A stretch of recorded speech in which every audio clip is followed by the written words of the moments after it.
What's going on everyone, and welcome back to another video. My name is Soman and today's analysis video is going to be about the game between Inter Milan and Napoli. So Inter Milan lined up in the normal 3-5-2 formation, which mostly shifted to a back 5 without possession. While Napoli, on the other hand, lined up in a 4-3-3 formation, which was mostly 4-5-1 on the ground, with both the wingers dropping in the midfield without possession, as Napoli tried to match Inter Milan through the middle. Inter Milan started the game really well, and they had total control of possession as Napoli were finding it very hard to deal with Inter Milan's high press. Napoli's plan was very clear. They were going to sit back and defend, and take their chances on transitions. So this is how Inter Milan normally attack against a back four.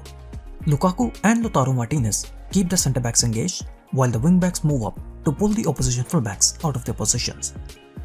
The wing-backs pull the opposition full-backs out of their positions, and they open spaces in between the centre-backs and the full-backs for the runs of their attacking midfielders.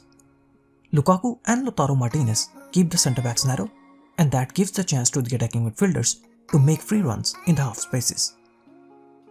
And this is where Napoli's 4-5-1 formation came into play. Without possession, both the Napoli wingers dropped in the midfield, and whenever the Inter Milan wing-backs moved up, the full-backs tried to stay close to the centre-backs while the wide wingers covered the wing spaces.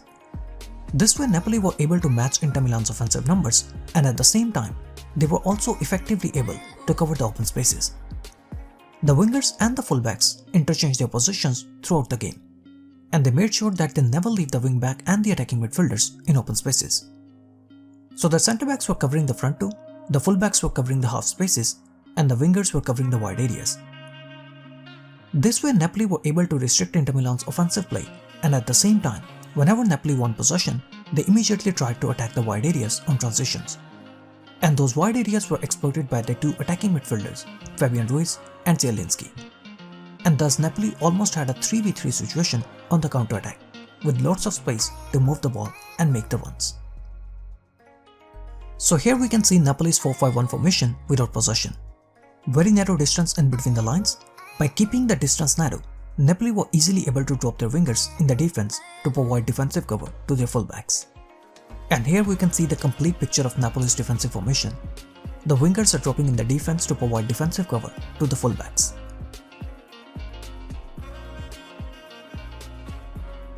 The wingback pulls the fullback out of his position to open the gap in the half space for the run of Barella.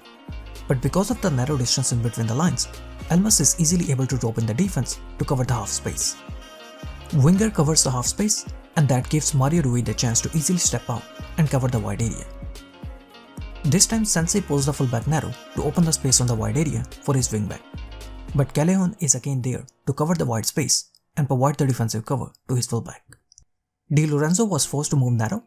Callejon drops in the defense to cover the wide area and wins the first ball and lays it off in the path of Fabian Ruiz. The Inter Milan wingback is now taken out, and Napoli's counter-attack is on.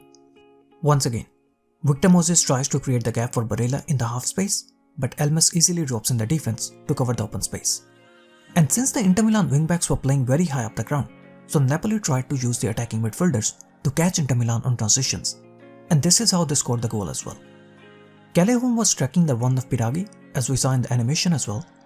Napoli won possession, and now Fabian Ruiz is totally free to attack the wide area on transition. Biraghi is taken out, and that has forced the centre-back to step out of his defensive line to close down the space for Fabian Ruiz. But this is where Dries Mertens comes into play, who was very important for Napoli yesterday. Mertens drops deep to receive the ball from Fabian Ruiz and plays a first-time pass behind Bastoni for the run of Fabian Ruiz. Mertens drops deep to make himself available for the pass and plays a one-touch pass behind Bastoni for Fabian Ruiz. And now both Biraghi and Bastoni are easily taken out. Napoli now have 3v2 in their favour on the counter-attack, and Fabian Ruiz scores the goal. Biraghi is once again caught out of his position, and Fabian Ruiz once again moves to the wide area to start Napoli's counter-attack. Mertens once again drops deep, and he pulls the centre-back out of his position to open the space centrally. Fabian Ruiz immediately plays a pass to Callejon through that same central space that Mertens created by pulling the centre-back out of his position. The centre-back was taken out by Dries Mertens, and Fabian Ruiz plays the ball to Callejon through that same central space. Since Napoli were able to match Inter Milan's offensive numbers, so Inter Milan were finding it very hard to create any spaces in Napoli's defense. So in the second half, Inter Milan changed their approach a bit, and they tried to play long passes behind the Napoli line for the ones of the attacking players. Inter Milan are now trying to explore the space behind the Napoli mid-block by playing long passes from the back for the ones of Lukaku and Lautaro Martinez.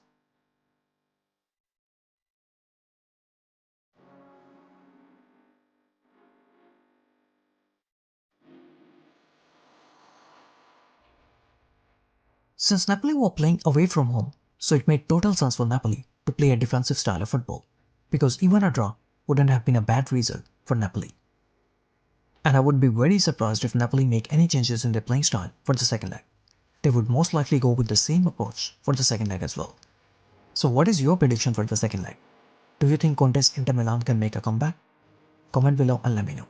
Thank you so much guys for watching the video. I hope you guys enjoyed it. Please don't forget to like and subscribe.